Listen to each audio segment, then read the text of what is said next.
বিবি পায়রা পায়রা, বিবি পায়রা পায়রা, বিবি পায়রা পায়রা, বিবি ও মামা, দেখো না আমার চুলটা হিরোর মতো লাগছে না?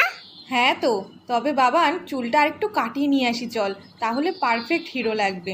ও মা শোনো, তুমি দোকানদারকে বলবে আমাকে যেন হিরোর মতো চুল কাটিয়ে দেয়, পুরো যেন শাহরুখ খানের মতো দেখতে লাগে। ও মা বলো না, বলবে তো? বলবে না তো?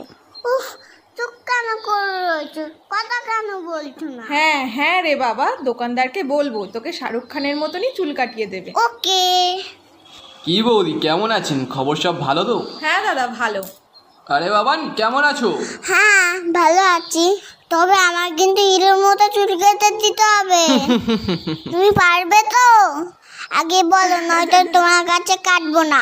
সব রকম কাটতে পারি আমি, তুমি এখানে এসে বসো। আমাকে একটু উঁচু করে দাও, আমি তো মুখটাই দেখতে পাচ্ছি না। হ্যাঁ তাই তো, তুমি নামো, আমি উঁচু করে দিচ্ছি। দেখো আবার যেন সব চুল কেটে দিও না। আহ বাবা নড়ো না, কান টান কেটে যাবে কিন্তু।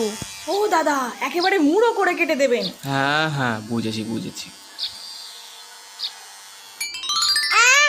আমার চুলগুলো কোথায় গেল?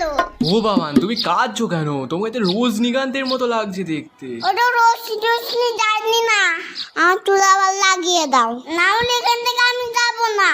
বাবান ওরকম করে না, নেমে এসো বলছি। আমার দেখো আমাকে টাক করে দিচ্ছে, তুমি আঙ্কেলকে বকো, বকবে না।